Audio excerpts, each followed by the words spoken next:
In this video, we'll be taking a look at 4 NBA games happening on March 10th, 2026, and providing you with free team picks and total picks for each one of those games, so 8 picks in total. Welcome back to Cash Out Sports. Let's dive right into it. Oh, and don't forget to subscribe and to click the bell icon to get notified as soon as these videos get released so that you have more time to plan out your bets as we provide these videos on a daily basis. I can guarantee that you'll have all the important information that you'll need on these 4 NBA games after fully watching this video.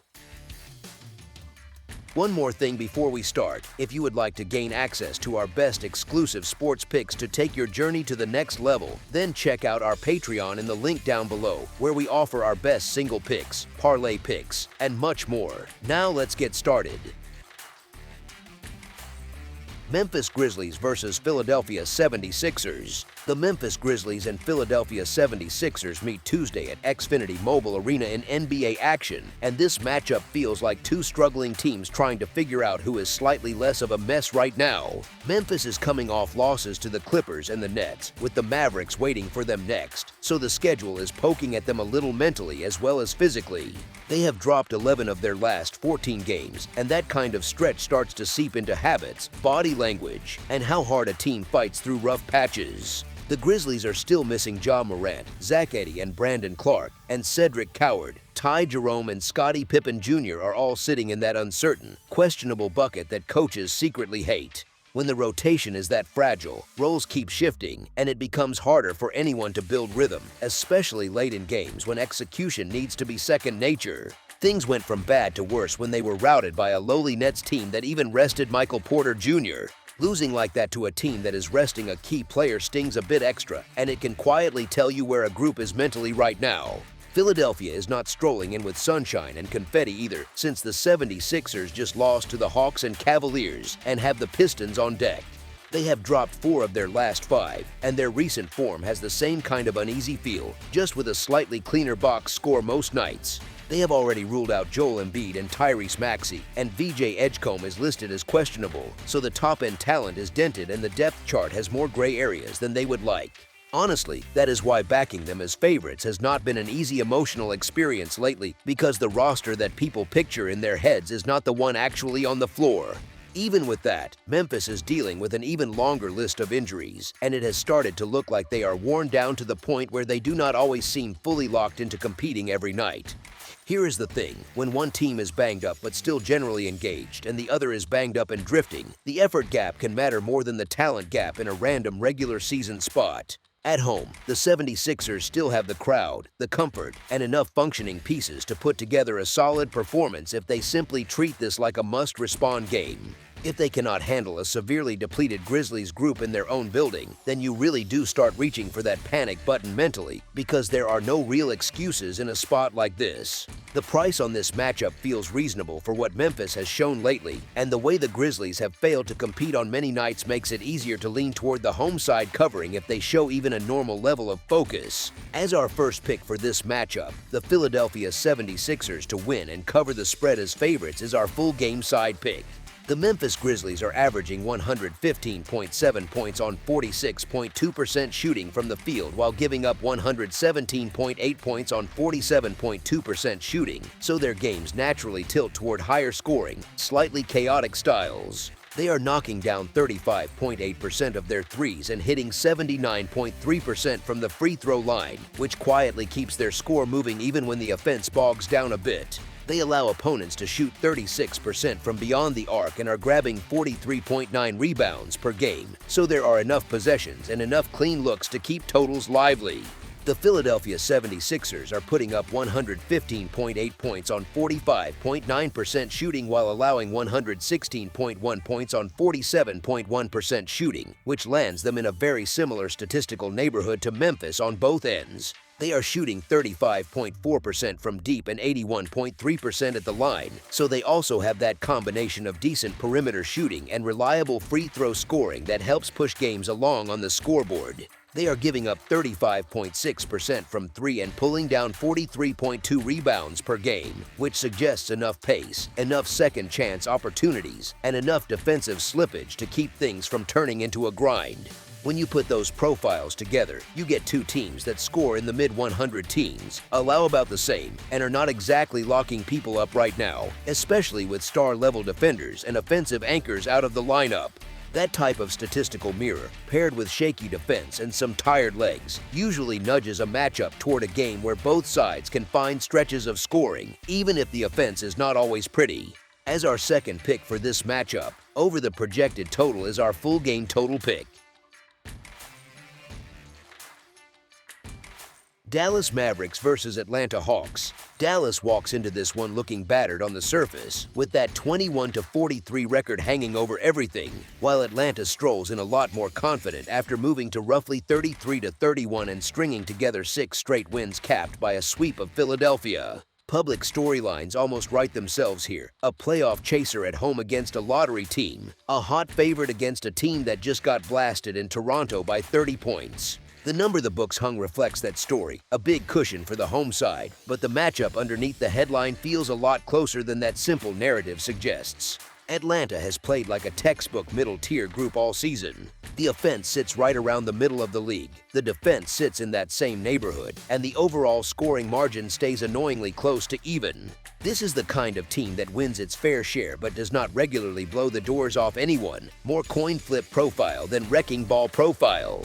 Dallas, on the other hand, looks like a mess when you just glance at the standings, yet the shape of their games is more stubborn than their record. They push pace near the top of the league, possessions keep piling up, but the real drag has been a bottom-tier offense rather than a completely hopeless defense. The defense lands in that solid middle class, so you get this strange mix, a bad record strapped to a team that still competes on that end and refuses to roll over. That shows up in how they match bodies with Atlanta. Dallas can throw length and size at the Hawks with Cooper Flagg, Daniel Gafford, Marvin Bagley III, and Dwight Powell giving them a front line that can contest the rim and crowd the paint, while wings like Caleb Martin, Chris Middleton, Najee Marshall, and Max Christie can be cycled onto the ball and onto shooters. The Hawks prefer to run a more methodical half-court attack that flows through Jalen Johnson and C.J. McCollum, a lot of read and react, a lot of action in the middle of the floor rather than an all-out track meet. That style tends to produce competitive games where skill matters more than raw athletic chaos, and competitive games are not always friendly to large spreads.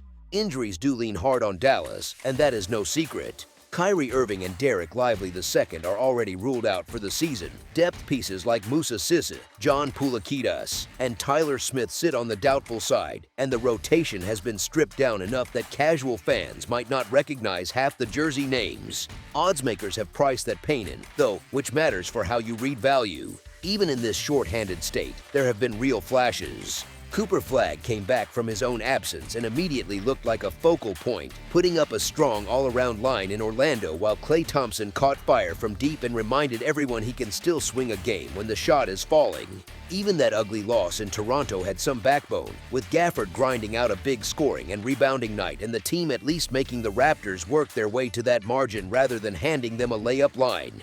There is also the human side of the schedule here. This is the 5th stop on a long road trip. Tired legs, hotel living, and the usual late-season road blues. Oddly, that can help a big underdog.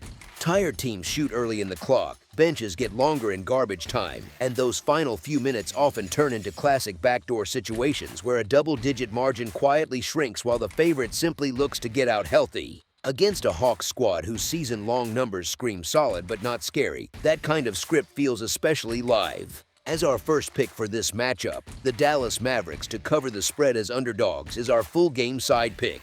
On paper, a fast-paced Dallas team facing a capable shooting group in Atlanta sounds like a recipe for a fireworks show, and a lot of casual bettors will instinctively lean that way when they see these names matched up. The actual rhythm of their seasons has been more modest. Dallas plays fast, that part is true, but the offense has struggled enough that their games sit closer to the low 230s in combined scoring instead of regularly exploding.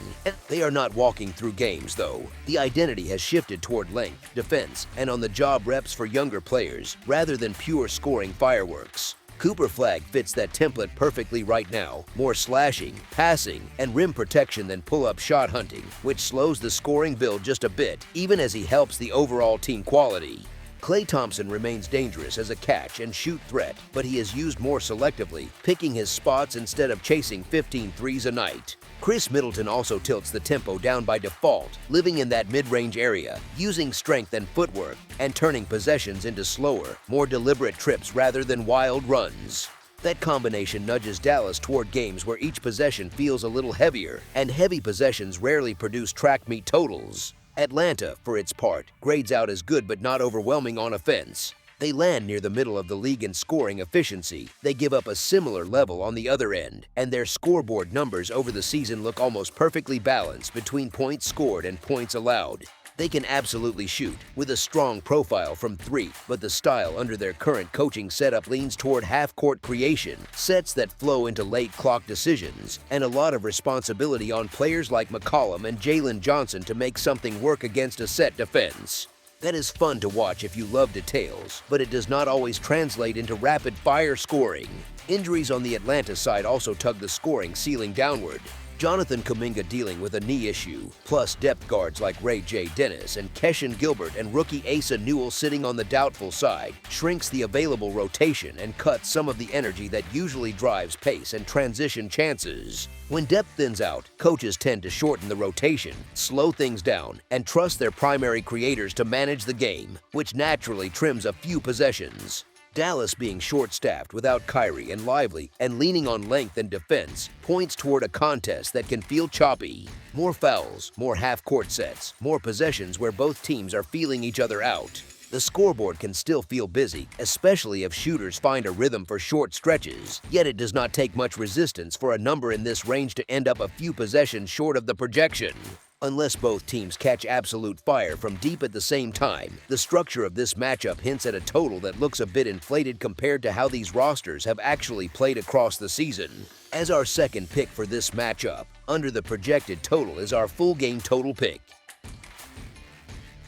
Detroit Pistons versus Brooklyn Nets. The Detroit Pistons and Brooklyn Nets meet Tuesday at Barclays Center in NBA action, and it is one of those games where both franchises are trying to manage frustration and pride at the same time.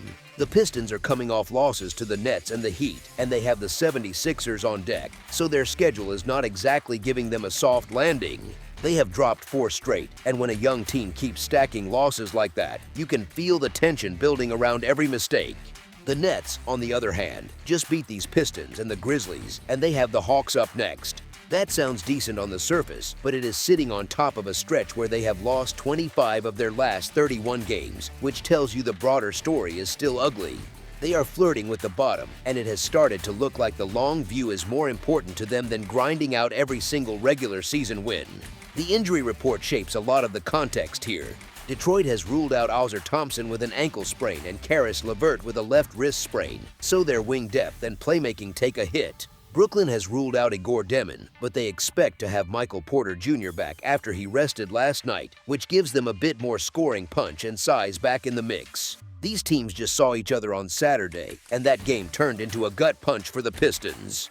The Nets came all the way back from a 23-point hole to beat them in a stunning upset, the kind of collapse that sticks in your head during warm-ups a few days later. Detroit chose to rest Cade Cunningham for that meeting, and he will be back on the floor for this one, which changes how they can organize their offense and late-game sets. The number for this matchup is thick for a Pistons team that has lost 4 in a row and gone 3-7 against the spread in its last 10, so it is not exactly an automatic yes emotionally. However, the Nets look like they are in tank mode, and they are finishing a back-to-back, so their motivation and legs are both fair questions. This spot also lines up as a revenge game for Detroit, and players remember when they blow what feels like a 1,000,000-point lead against the same roster a few days prior.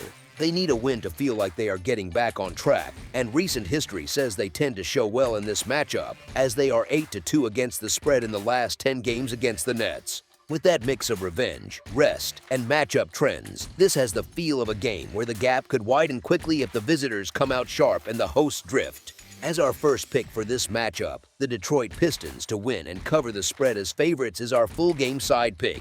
Detroit is averaging 117.4 points on 7.9% shooting and allowing 109.5 points on 44% shooting, which creates an odd blend of high output with a defense that is sturdier on the scoreboard than their record suggests. They are hitting 34.9% from 3 and 75.7% at the free throw line, so they can put up points, but they are not an ultra-efficient, non-stop scoring machine. They allow opponents to shoot 34.9% from deep and pull down 46 rebounds per game, which hints at decent control of the glass and some ability to limit second-chance fireworks. Brooklyn is averaging 106.9 points on 44.4% shooting while allowing 115.6 points on 49.5% shooting, a profile that shows a struggling offense paired with a defense that bends often. They are connecting on 34.1% of their threes and 77.6% of their free throws, which is serviceable but not exactly scary from a scoring standpoint. They are allowing 38% shooting from beyond the arc and grabbing 40.2 rebounds per game, so they give up clean looks from deep and they are not dominating the boards either. When you blend those numbers, you get one team that can score but also holds opponents to moderate totals and another that often has trouble getting its own offense going.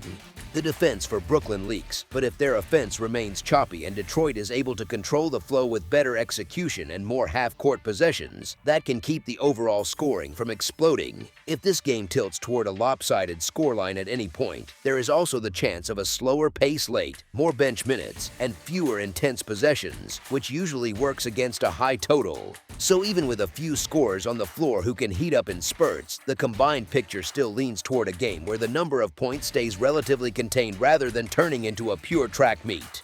As our second pick for this matchup, under the projected total is our full game total pick. Washington Wizards versus Miami Heat. The Washington Wizards head to the Kaseya Center on Tuesday to take on the Miami Heat in NBA action. The Wizards are coming off losses to the Pelicans and the Jazz, and they have the Magic waiting for them next, so the schedule is giving them very little room to breathe. They have dropped 51 of their last 69 games, which is rough no matter how you spin it, and it often shows in their confidence during tight stretches. The Heat are coming in from the opposite emotional angle after beating the Hornets and the Pistons, with the Bucks on deck in what feels like a measuring stick-type matchup. They have won 9 of their last 12 games, and that kind of run tends to sharpen habits and raise expectations inside the locker room. On the injury front, the Wizards have ruled out Keyshawn George, Cam Whitmore, Anthony Davis, and Jammer Watkins again, so they are still missing key bodies in their rotation. The Heat have ruled out Andrew Wiggins, Nikola Jovic, and Norman Powell, while Kel'el Ware is currently listed as questionable, which leaves them a little thin but still functioning at a high level overall. These teams already met once this season, and the Heat rolled to a 132-101 win on the road back on February 8th, which was one of those games where the gap in execution and focus was obvious. Given how well Miami has been playing lately, that earlier result keeps echoing in the background when you look at this matchup again. The market has noticed the surge, and the Heat are getting plenty of respect as they are riding an impressive winning stretch and sit at 39-25-1 against the spread. They have shifted from looking like another likely play-in group to sneaking into the conversation for the 5th seed, which is a pretty big narrative swing in a short period. The Wizards, on the other hand, are clearly in tank mode and sit at 26-37 against the spread this season, which matches what you see on the court most nights. However, this spot feels like one where you take a breath before blindly riding the hot team, because the spread is asking the Heat to win by a healthy margin. There is a boatload of points being handed to a Wizards team that, while bad, still has enough talent to hang around if Miami eases off the gas. Nobody is saying the Heat are supposed to lose this game outright, but the number does look inflated, and we have seen this version of Miami play down to weaker opponents many times over the years, especially when they are feeling a little too comfortable. As our first pick for this matchup, the Washington Wizards to cover the spread as underdogs is our full game side pick. The Washington Wizards are averaging 112.2 points on 45.9% shooting and giving up 123 points on 47.7% shooting, so their games tend to lean toward fast, loose, and high scoring. They are knocking down 35.3% of their threes and hitting 77.2% from the free throw line, which keeps their scoreboard moving even when the half-court offense stutters. They allow opponents to shoot 36.6% from deep and grab 43.3 rebounds per game, which usually means plenty of clean looks and extra possessions both ways. The Miami Heat are averaging 119.9 points on 46.3% shooting and allowing 117.2 points on 45.8% shooting, which puts them in a similar lane of games where defense is more about key stretches than full-game lockdowns. They are shooting 36.1% from beyond the arc and 78.5% at the free throw line, so they can string together efficient scoring runs when the ball is moving and the spacing is right. They are allowing 35% shooting from 3 and pulling in 47.3 rebounds per game, which creates a rhythm of long rebounds, transition chances, and second opportunities that can sometimes inflate scoring, but it can also stall if shots stop falling. Put together, you have one team that bleeds points but loves to run, and another that is scoring well while also giving plenty back. And that combination often looks like it screams offense at first glance. However, if the Heat control things and lean on their defense just enough to keep the Wizards from getting easy transition looks, the pace can slow, and the scoring can settle into something more manageable. If this turns into a game where Miami builds a lead and then manages minutes with an eye on the Bucks matchup, you can also see rotations get a bit more conservative and possessions stretch out, which tends to pull totals downward rather than upward. As our second pick for this matchup, under the projected total is our full game total pick. That's all for now, so if you have any other games you would like reviewed, then leave a comment down below with the game you would like analyzed, subscribe to our channel, leave a like on this video, and we'll get to it as soon as we possibly can. We would also love to hear your opinion on the picks presented to you in this video, whether you agree or disagree with them, so leave a comment down below and do let us know.